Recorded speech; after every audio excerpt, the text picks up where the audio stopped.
Magandang araw mga kasisi. Bago kami mag-walking ni Michael, gusto daw niyang i-check itong nadaanan naming coffee shop kahapon, ang Lava Cafe. Sa tagal-tagal namin dito sa Tagaytay, ngayon lang namin ito i-check mga kasisi. Dahil nagsasawa na sa mga pinupuntahan naming mga restaurant, gusto daw naman niya yung bago. Kaya i-check niya yung mga menu dito kung may magustuhan siya at dito kami magbre-breakfast bukas. At eto yung loob ng cafe shop. Maganda yung ambience niya at marami silang customer. At eto yung counter mga kasisi. Masasarap ang mga menu nila kaya sabi ni Michael babalik daw kami one day dito para mag-breakfast sa napakagandang view ng Taal Lake. At eto, ipasilip ko sa inyo yung Taal Lake mga kasisi. Tignan nyo naman, napakagandang humigop ng kape pag ganitong view ang nakikita mo. Tinatanong pa sa akin ni Michael kung nasaan daw ang Batangas dito. Wala naman akong idea kung nasaan ang Batangas dito, kaya sabi ko sa kanya, itanong niya sa mga nagtatrabaho dito. At ayan, umalis na kami. Andito na kami sa walking area dito sa SMDC mga kasisi.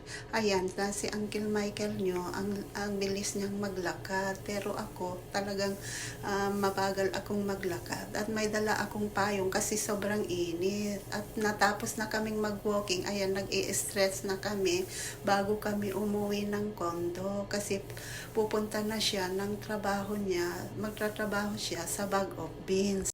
At ayan, ready na siya. Binigay ko yung payong kasi mainit. Ayaw niya kasi sumakay ng trike dahil mas gusto niya yung naglalakad para ma-exercise siya. Masipag siyang maglakad mga kasisi. Hanggat maaari, gusto niya talagang naglalakad-lakad lang siya. At ayaw niyang sumasakay. Sumasakay lang siya pag malayo yung pupuntahan namin. Kaya kahit matanda na siya, malakas pa rin siya. At pag alis ni Michael, naghanda na rin ako ng aking lunch. Time check na dyan is 12:30 PM na. Meron akong pasta at tirang pansit canton kahapon. Yun yung ilalans ko. Tapos isang kalahating orange juice.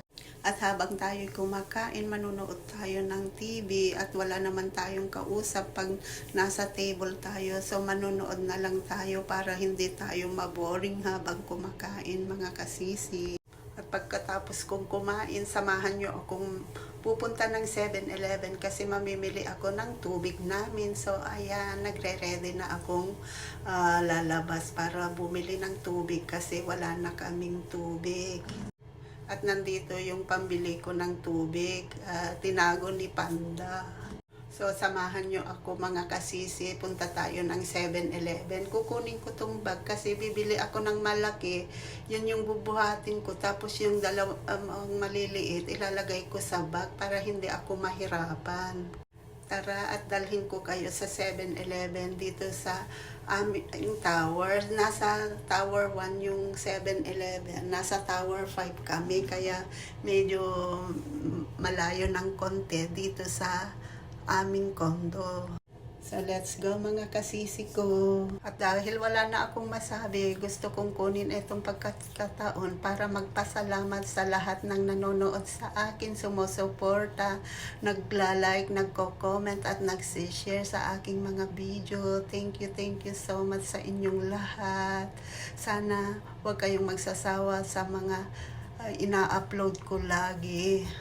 At sorry sa lahat kung hindi ko kayo na agad na nare-replyan sa mga aking mga comments at na re-resbakan.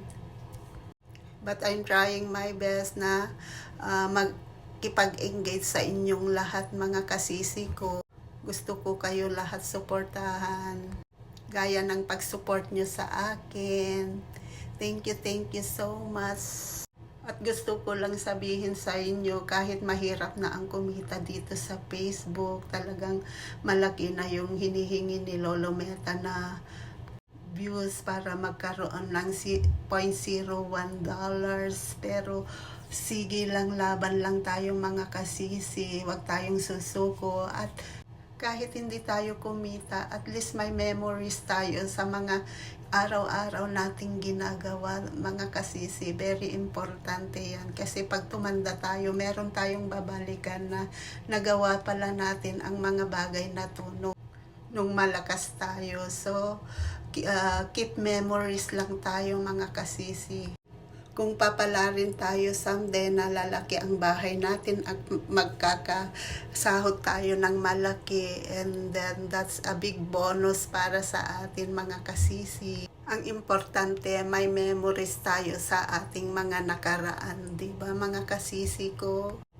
So, upload lang tayo ng upload kahit anong ginagawa natin, dapat nating i-upload para may memory tayo. So, ayan, malapit na tayo. Ang ganda ng nilalakaran ko, mga kasisi. Parang nasa abroad lang naman ako kasi ang gaganda ng view dito. Ang tataas ng mga building, magaganda yung mga puno. Kaya feeling ko parang nasa abroad lang ako nakatira. Maraming mga shop, nagagandahang mga restaurant. So, ayan na yung 7-Eleven, nasa Tower 1. Diyan kami tumira nung bago kami dito nung May. At eto yung harap ng 7-Eleven. Tara, pasukin na natin. Hindi na siguro ako makakakuha ng video kasi kukuha ako ng basket. Paglagyan ko ng water. So, wala na akong time para mag-video dito. Bibili din pala ako ng chichirya para kakainin ako habang manonood ako ng TV. So finally, nakauwi na tayo at ito yung aking binili, mga kasisi ko. Bumili ako ng snack at saka sunshine. Green peas, favorite ko kasi yan, green peas, mga kasisi. At isa lang yung nabili kong maliit na water bottle kasi mabigat siya. Thank you for watching.